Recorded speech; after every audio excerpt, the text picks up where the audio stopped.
Good morning again. This time we will have another conversation, I hope, not only a presentation, but a conversation, about some inspirations and about connecting the dots. When you can see the second title, does it ring a bell? This Steve Jobs, yes, connecting the dots. Who knows something about, who watched the keynote presentation by Steve Jobs about connecting the dots?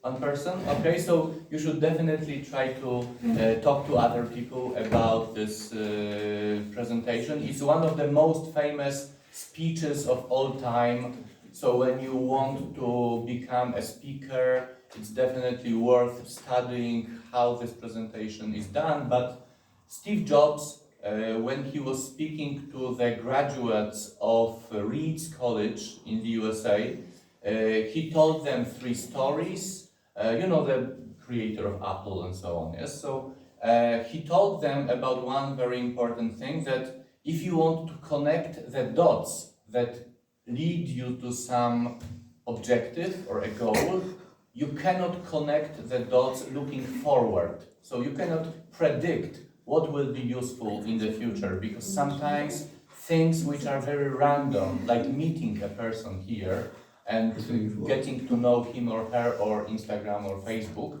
may become very important, like pivotal even in your life, because this contact, this networking may bring you some interesting opportunities in the future. So you cannot connect the dots looking forward, but you can connect them looking backwards. And I'm going to tell you about the dots in my life, which then connected somehow in the future. So exactly 20 years ago, I enlisted on a European Union sponsored program, very similar to this one, but it was in Norwich, and we learned about using multimedia in education. So that's me 20 years ago, and you can see the computers, which were very top, cutting edge quality computers at the time, but we learned about the basic stuff which you can do to make your lessons more interesting and so on. In the meantime, I enlisted for the program related to teaching senior citizens about computers, and we were invited to Warsaw. Do you recognize this person in the middle? You've got it on the... Yes, Vint Cerf. He's the deputy CEO of Google, and he's considered one of the 5 people who invented the internet, really. And I listened to his keynote, and it was really inspirational for me. So when you decide to take part in something, you never know what will happen, what kind of opportunity you will get. So meeting one of the creators of the internet was something very, very important for me. And then in the meantime, because I knew that professional development is very important, I used lots of MOOCs. Who knows what MOOCs are? Raise your hand. 1, 2, 3 MOOCs. Okay, so this is something, your takeaway from this workshop, definitely. MOOCs they stand for what? Massive online open courses.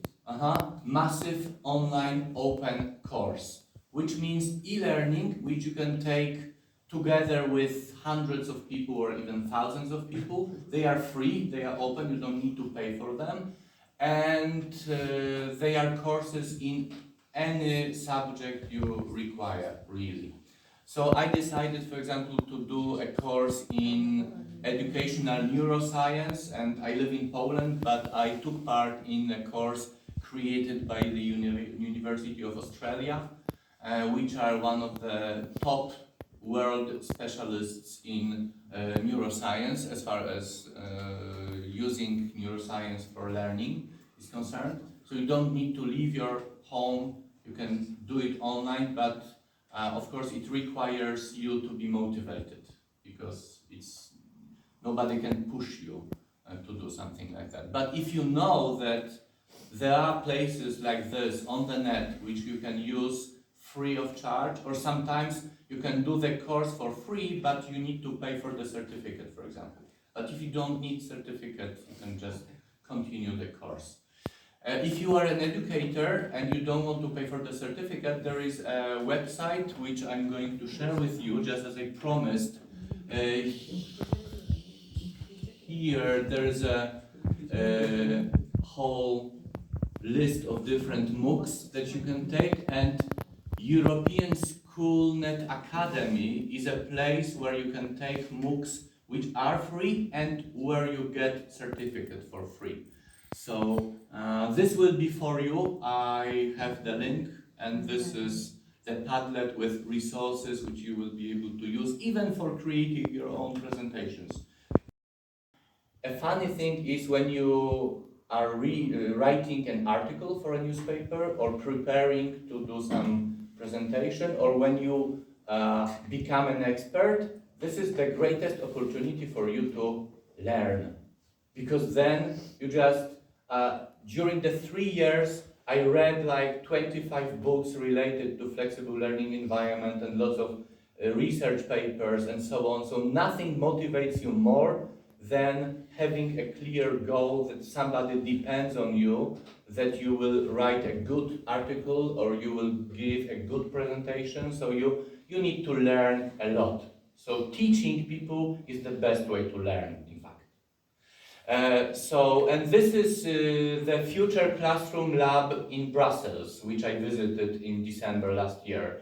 And there are some e-twinning projects and SchoolNet projects which could get you for a workshop there in Brussels. So if you have opportunity like that, definitely try to use it, because it's a great place with great experienced educators who will inspire you to expand your skills as an educator. So we also created this publication which you will get as a takeaway from this, where is it? Publications. Guidelines in e-learning space innovation. So if you click here, you will be able to download this publication in one of the 5 European languages.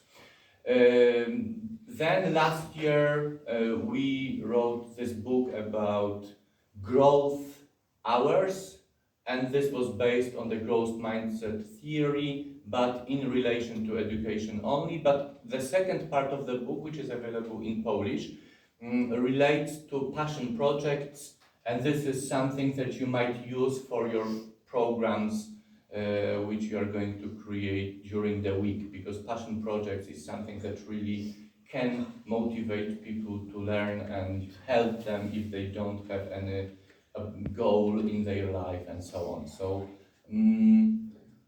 then now we are working on this course, e-learning course, and e-learning is probably one of the opportunities for the future. When teachers become substituted with AI, there will still be people needed who take care of creating good learning platforms and so on. So this is one of the perspectives for educators nowadays. And also you get the link to Edu English course, and if you do this module number 4, for example, this is about growth mindset, you can use some of the materials in your presentations, but there's also a module on learning strategies, but about motivation here. So I mentioned self-determination theory, teoria samostanowienia, yesterday, but you will be able to read more about it in our course. So when you talk about motivation 3.0, how to motivate people in the 21st century, this is something which you might use. And there is introduction, module number 1, when you will meet some people who were teachers and who are teachers, but because they learned English, it opened lots of different doors for them. It's quite inspirational. Then I became a Lego education trainer. This is taken in Billund in Lego campus. And the funny thing about English is that it was in Denmark, and for the week which I spent there, in Lego campus there are like 4,000 people working together, and I never once heard any Dutch. It was only English, English, English, English. People from all over the world coming there to work together. The Lego campus was opened like a year before.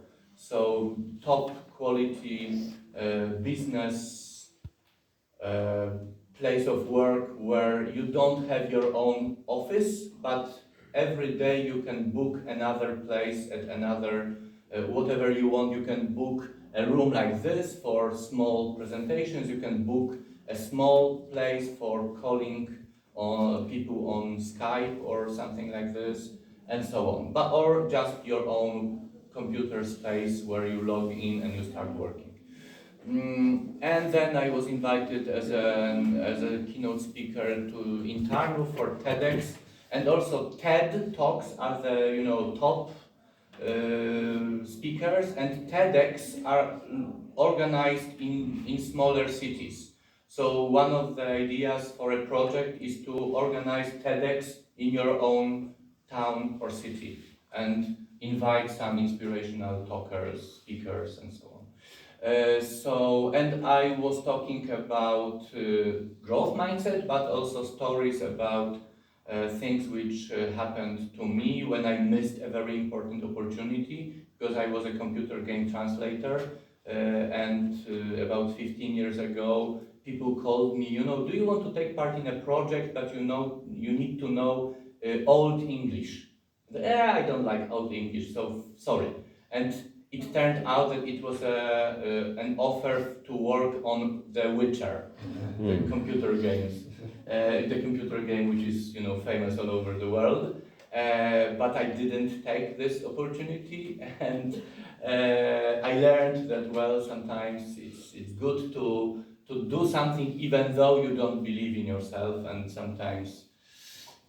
And this is what I thought. This was one of my failures, which I then turned into some kind of a success, because I knew that you learn from failures, definitely. Failure, the word fail is sometimes explained like first attempt in learning. You got fail, first attempt in learning. Perfect. It works in English, it doesn't work in Polish. So maybe it will work in your own language. No. And then I did some more MOOCs, and recently, just last Monday, I completed this course by European Schoolnet Academy. I have no longer money to pay for certificates, especially if you can do them for free. And still do this course, you've got the link in your Padlet, something which really opens your mind as to the possibilities of how not to be replaced by AI if you are a teacher. And then let's talk about innovative education in flexible learning environments. How many of these do you recognize? Facebook, YouTube, Google Drive, Wikipedia, Kahoot, Moodle, YouTube. What about mind map? No. But do you use mind maps in your own learning or teaching? Yeah. Definitely recommend. There are lots of different applications. I hate doing it in an application because it's artificial. You need to do it on paper with your pen, crayons or markers, because it gets to your head better. There are applications that Koggle It, which you can use to create a mind map together with a whole bunch of people. You can even use it for brainstorming and so on. But I'm going to give you a Padlet link. So this thing here is Padlet, this virtual board where you can collect things for yourself, but for other people too, and so on. Okay. So when people use technology in teaching, sometimes they just try to replace things which they used before without computers. And there is a model developed by Dr. Ruben Fuenteventura. If you want to use any digital tool in teaching, you can go for substitution, and in a moment I'm going to show you some examples. Or you can expand possibilities which ICT gives you, augment those possibilities, or you can modify the whole learning process, or even redefine the whole learning process. And the holy grail is not to just get to the top, but use it in moderation, to move along this ladder just whenever you see it is important and needed and so on. So let's talk about the substitution. So when I was in high school, I wrote my essays in handwriting, and now some teachers tell their students, okay, you can type it in Word and just print it out, bring it to me. But really, not much really happens as far as the process. If you use some additional features of Word, like spelling corrector and so on, or cooperating with other people, or using AI to give you some ideas, it will of course be much more than substitution. But at the point of using just the tool like a typewriter, nothing really changes. Another thing, people used to use whiteboards, blackboards, flip charts and so on. Now some governments fund smart boards and so on, but some teachers use them just to do exactly the same things that they did before. You know that. Okay, so not much use, and it's not really healthy for you, and it's not healthy for the environment because the electricity needs to be used a lot. So not that good. Long time ago, maybe you remember those special overhead projectors from your studies and so on. And then people came up with PowerPoint, and it revolutionized everything. Everything changed. Not really. Not really. Do you or have you ever heard the expression "death by PowerPoint"? Yes. Death by PowerPoint. You got 100 slides that somebody reads, yes. and then you sleep like some of you slept yesterday before. But okay. But really, you need to know how to use the tool and not to overdo it. So it's not changing anything unless you do something more with it.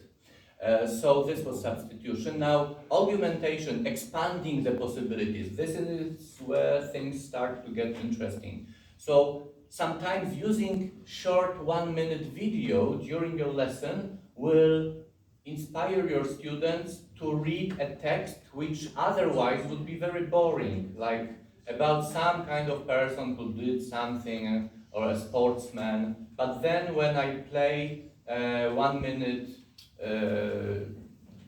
video about this person, or this person speaking, introducing himself or herself, then the whole text becomes much more interesting and so on. So there's some videos which you can use for discussions, for giving examples of things and so on, and you don't need to prepare for that a lot. You don't need to create the videos because they are already there. So the lectures become more attractive. The films are easily accessible on YouTube or Vimeo or any other platform with videos. When I use my Facebook, I sometimes save some interesting videos in collections which I have created on Facebook, so sometimes I can play it back in my class when I need it, but usually it's saving and never using them. Yes.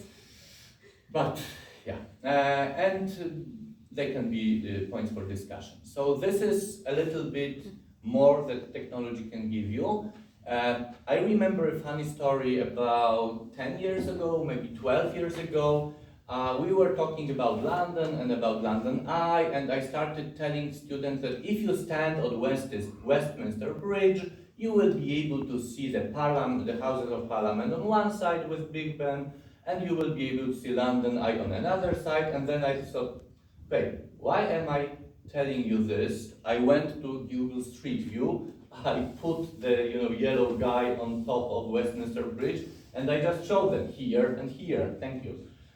So sometimes you can use it as a teacher, but better thing is to tell students to use them and to become guides and prepare a tour of London and then present the tour in class. Them in tools here, so virtual boards, quizzes, Kahoot. You can use AI tools, things like Photoshop, but it's for free here online, so you don't need to download anything, but you can use almost all of the Photoshop features. Do you use pixel art? Anyone? Okay, some of you do. So it's something, a takeaway from the course too. And Canva, who uses Canva? If you want to create graphics, great.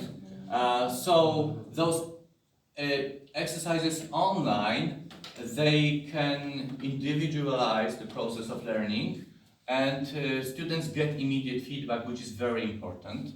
And when I think about those interactive exercises, it's like the X-rays. In medicine, doctors, for a long time, they didn't have X-rays, so they had to guess what's going on in person's leg when it hurts a lot. And then they got the X-rays and they knew that, okay, the leg is broken, so you need to do something about it. And it's exactly like this. If you do quizzes with your students, you already know that, for example, activity number 8, question number 8, almost nobody did it okay. So there is something wrong with the information which you gave them, or maybe they didn't pay attention at that point, or maybe you didn't tell them about how to solve this, and you know what to focus on. You don't need to repeat the whole lesson from the beginning, but you are like a doctor who knows what's going on. You've got the diagnosis and so on. Have you heard about Bloom and Bloom taxonomy? No? Taxonomia Blooma in Polish. It's a guy who thought about how to teach people and how people learn. And the basic 3 steps in Bloom taxonomy is just remembering information, understanding information, and applying the information to solve problems and so on. So this is cool if you can do it as a student, as a teacher. But then Bloom thought about 3 more advanced features, like analysis, if students can analyze information, if they can evaluate information. For example, is something fake news, or is it deep fake? Is it original information? Can I use it? And so on. Is it a virus? If I click the link, can I get the virus into my mobile phone? And so on. And then creating new content as the top thing that can be done. And you here, during this workshop, you are supposed to do what? You are supposed to create new content. So this is a challenge for you, but this is one of the best ways to learn. And step number 3 is modification. So you can modify the learning process. And you know Kahoot and Khan Academy videos, but what you can do is you tell students to create those quizzes.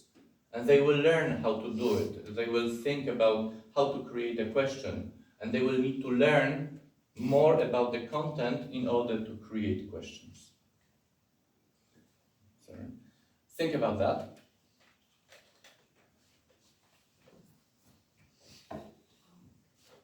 So yesterday we talked about the 4 C's of education: creativity, collaboration, communication, and critical thinking. You may ask your students to collaborate on something. do it together. Do you know the difference between collaboration and cooperation? Anyone? In collaboration, everyone does their parts, and then cooperation, they do it together. Exactly the The opposite. opposite. But yeah, so in collaboration, they do it together, they collaborate, and this is the best thing. Cooperation is also great, but this means that if you were to cooperate to create a book, you would get chapter 1, chapter 2, chapter 3, chapter 4, 5, and you would cooperate to create the book. And next day we would have a book, but if you didn't collaborate, the book would be not very good, because it would not be concise, it would have some, repetitions and so on. So you need to collaborate in order to coordinate your work. And they can create presentations together and so on. So even you, when you are working on Google Slides, you can, somebody may be working on slide number 2, somebody else may start working on slide number 3 and so on. They can also collaborate to create a base of resources that they can use. Linoid, Padlet, Wakelet, they are very similar things, and they can use them.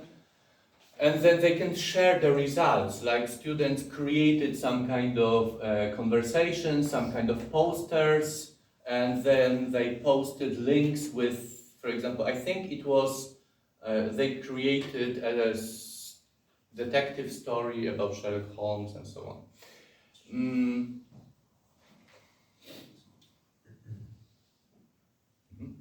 You can give students projects, and projects like this in Ireland, like we've got St. Patrick's Day in March, and you can take them with Google Street View to see Dublin or the cliffs of Moher.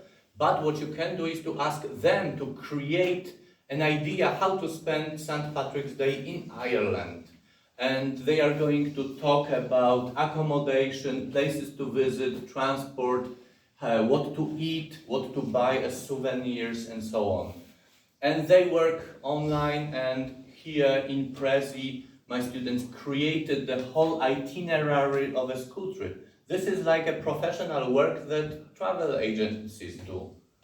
They checked the times for, and not only times, but the prices and so on for when to fly, how to rent a car, and what to see, and so on. So this is the modification. Yes.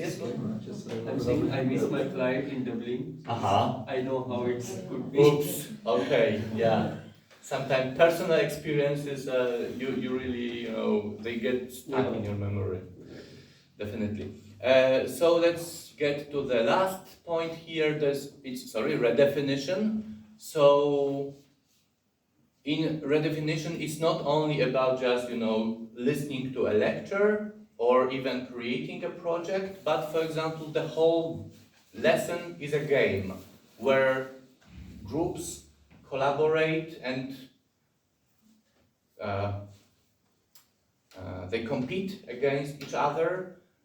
Some people say it's good, some people say it's not that good, because some people may feel really stressed because of the competition. But if people are in teams, it gets better, because teams can support one another and so on. So you can use various things like an escape room where people have to go through series of tasks, but instead of just unlocking the doors, they collect points and they can see where another team is and who is the winner and so on, who the winner is and so on. You can have a multimedia projects like the one we did 2016, I think, in 2016, where a bunch of students from Israel came to Tarnów for 3 days, and they stayed with us. They learned about the Polish culture, we learned about the Jewish culture, because in Tarnów, before the Second World War, half of the population was Jewish. Half.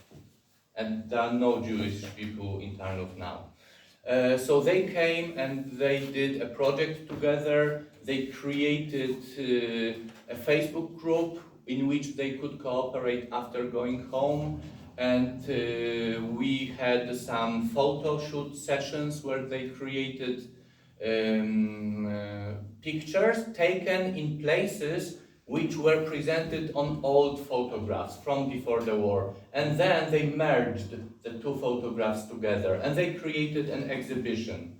And then they contacted some survivors from the Holocaust and they talked on Skype to Ron Unger from New York, who was a child when the war started. So he told them how he as a child saw German tanks entering Tarnów, and it was like, you know, incredible experience. And we matched the photos of the Tarnów marketplace, for example, with the description by Ron Unger talking about it. We recorded some videos and we created a multimedia project which then was shown in the local museum in Tarnów, and it became the most frequently visited exhibition during the year in this museum.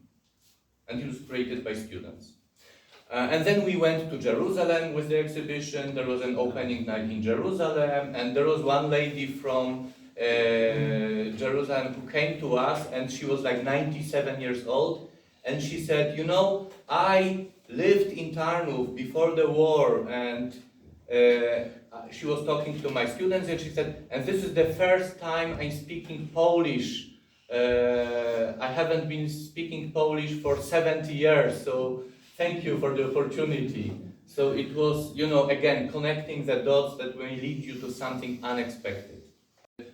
We also had to do some economic education because we needed to fund printing out the boards and so on.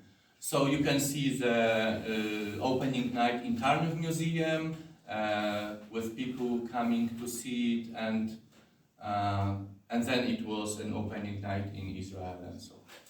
So you can see that here we've got the improvement of the learning process. The first two steps in Bloom taxonomy gets better, but then you've got the whole transformation of the learning process.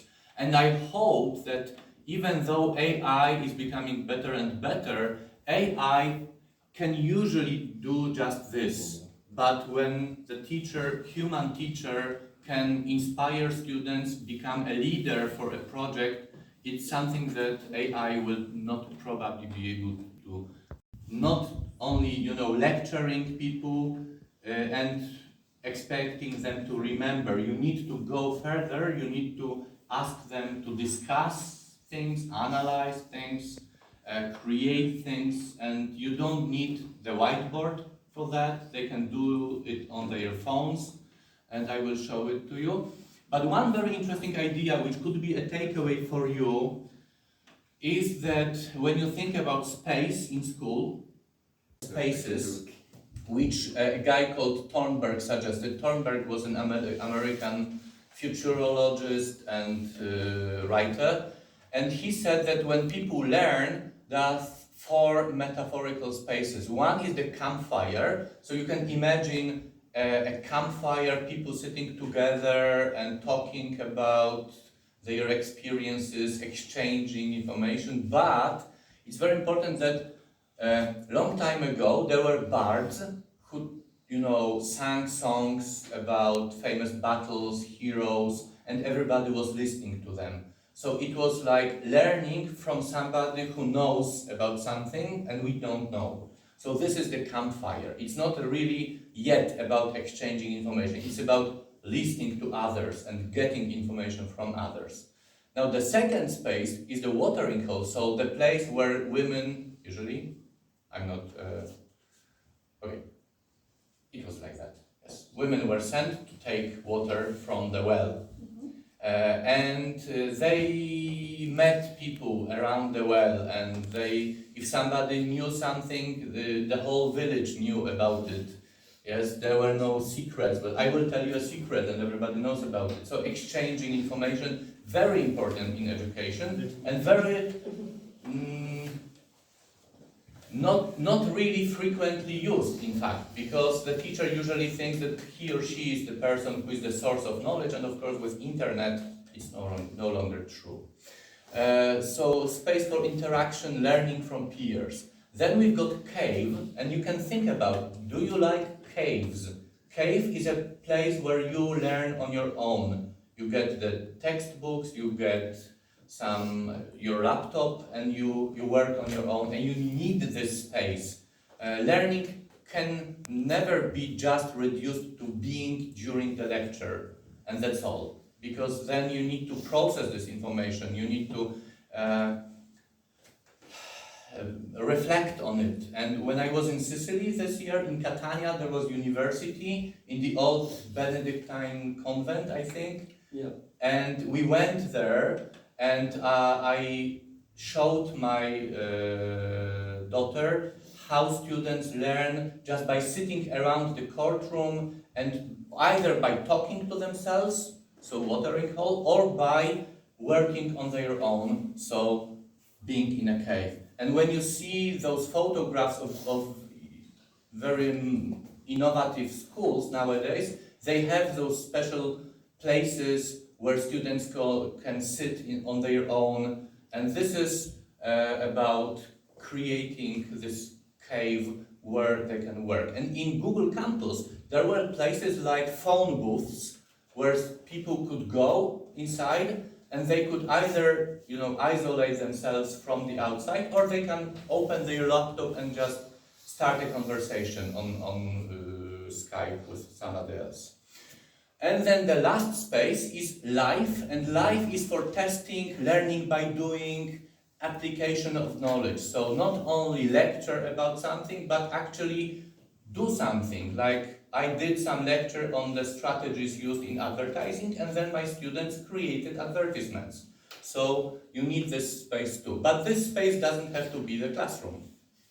For example, there are lots of strategies like that described in the guidelines, so I'm not going to go through them because you can use the resource on your own if you are interested. And those strategies were gathered, collected by practitioners, so something that you can really use. So what you can do is to look beyond the box, and this is what we will be doing today. You will be looking beyond the box, so coming out of this classroom and getting out, and but using the time in a very productive way. It doesn't have to be a waste of time. When you understand what's going on in people's heads, you appreciate the fact that they are working. They are not working by just listening to a lecture, but they are working in a much more productive way, and probably the information which they will learn will stay with them longer than just after the lecture. So this is one of the places in Tarnów where I took my class, and we did some presentations on computer games created about our city. Students were thinking what kind of computer game they could create about Tarnów. And they had some very nice ideas, from adventure type games to zombie escape games. So very creative things that they could use while working for a computer company, a game developer or somebody else. And you can see them working together, and they didn't have to have the whiteboard, blackboard, and so on. And then I thought, okay, I'm going to walk around the places located in the radius of 500 meters away from my school, and I saw some places which I can use for educational purposes. So places like this, places like this, places like this. Perfect place. This is the place where I take my physical education students sometimes. There is a small, well, not very small, quite a nice pond here. So it's kind of like a beach front. And we stand here and we do Tai Chi sometimes, or we can do some breathing exercises. and so on. So this is, which was never supposed to be used by school, but well, if you can think outside of the box, why not? And this is the place located in our school courtyard, and we took some benches, and sometimes when it's very hot, students love to go outside and have some conversations in English and so on. And one of the most effective lessons which I taught was here. Just, 3 benches and lots of green space around, and students, after this lecture about strategies for creating advertisements and commercials, I took them here, and they were working in groups to create advertisements and commercials. Some of them created films, some of them created posters, using some of the tools which I'm going to show you. And then this is us after the lesson, when they created, there was a film, a poster, and a poster, which they created actually on paper, but they took the photo after that. And then you can see groups presenting their work after that. So I was not doing anything during the whole lesson. I was just standing, looking, they're working, nice. If the teacher works too hard, it means that students are not working. So you need to change it. And then they start working and you have no work. So, when I heard today from Paweł that you are supposed to do those programs or to help people get motivated and so on, you definitely need to check out Genius Hour projects or passion projects. The best way is to find a podcast about those types of innovative methods, and you will learn that in Genius Hour projects, students are asked, okay, you can do a project, you can get in pairs or groups of 3, not more than that, but create a project on the topics that you want to explore. And this is for you. You can contact experts, you can use internet resources, you can decide what kind of product you will develop. It may be a presentation, it may be a book, it may be a video, it may be an exhibition, an event, like for the whole school, let's say. And they are also called passion projects, and I did it with my students, like we had 5 lessons every week, so 1 lesson was devoted to passion projects. And the whole idea is based on how people work in Google, because in Google originally, like 10 years ago, 20 years ago, all workers had 4 days of working on projects which were assigned to them, but 1 day was for them to work on something that they wanted to develop. And this is how Gmail was created. This is how Android was also started, from what my friend told me, who is a Google manager in Zurich. Google Maps were also developed as part of the passion projects. As far as other products, do you know the sticky notes, the yellow cards? They were developed as part of the passion project by people in 3M company. And we tell the story in our book about the godziny rozwoju, so growth hours. We tell the story of how those yellow sticky notes were created. So if you take a photo of this QR code, or if you note down this address, you will get to this Padlet. So you've got some time now to... This is the one photo that it's worth taking today with this lecture. So www.bit.ly Training Poland. Or you can just scan it and then use it as it will direct you to this page. So here you've got the list of TED Talks which are prepared for you. You've got Steve Jobs talking about connecting the dots. You've got Carol Dweck talking about the power of yet. You've got Howard H. Pink talking about motivation 3.0, and the last one is Barbara Oakley talking about learning how to learn. And then you've got MOOCs, you've got European Schoolnet Academy with different, this is active learning, innovative teaching in flexible learning spaces. This is related to Novigado. We also created a MOOC as part of the program. This is European Schoolnet Unlocking the Power of AI. But European Schoolnet Academy is not the only place where you can find MOOCs. Do you use other websites for MOOCs? Coursera. So you've got the link to Coursera, I think. Yes, these two are on Coursera. edX, and FutureLearn is something that I wanted to show you also. FutureLearn, neuroplasticians and neuromyths. So they are not only links to websites, but to some selected courses which I really recommend you to do. And this course, Learning How to Learn, there are two types. Learning How to Learn, this longer title, I'm not sure if it will work if I use it. No, it won't. I shouldn't have done that. This course was taken by 3.5 million people around the world. It's one of the most famous MOOC courses, Learning How to Learn, by Dr. Barbara Oakley, the woman from the last TED. So you will learn about the disperse mode, that when you go for a hike, your brain still works on something that you want to create. And some of the most creative things were created while, having a bath in Syracuse, the Archimedes, yes?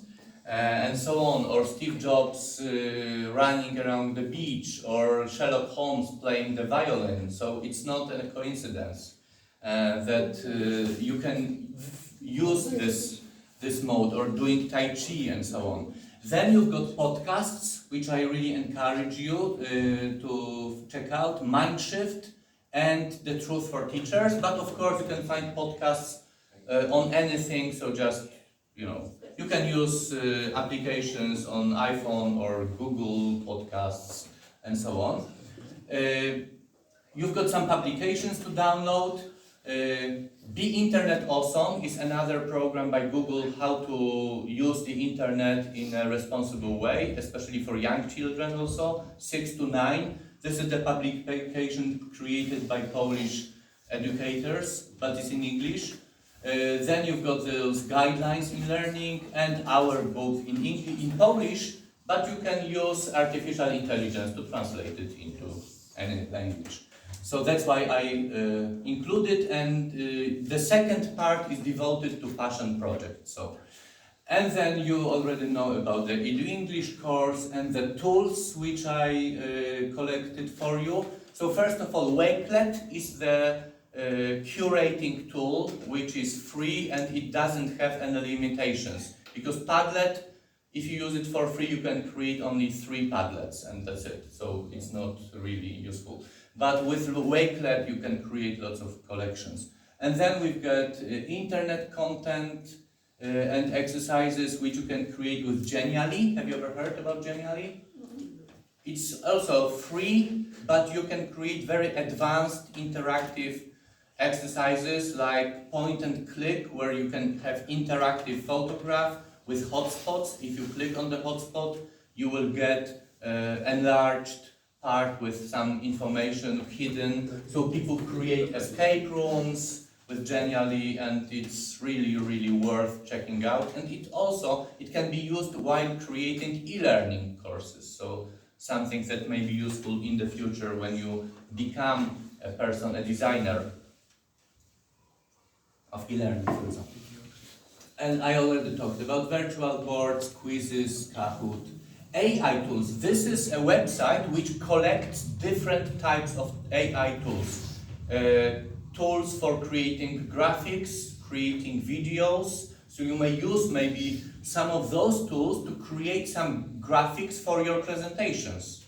Don't go to pixabay.com where you can download free photos, but maybe you can create your own images for your presentation. Not maybe be creative, but be different than usually. Be smart. Yeah, exactly. Maybe. So think outside of the box. They can even create videos, like you type what you want to have on the video, and the AI will create a short video for you, or a presentation, and then Canva and Photoshop. And I think this is all as far as my presentation is concerned. So if you have any very, hot questions for the last 2 or 3 minutes here, and then we will go have a break and go outside for continuing the discussions. Thank you very much, Marcin. Thank you.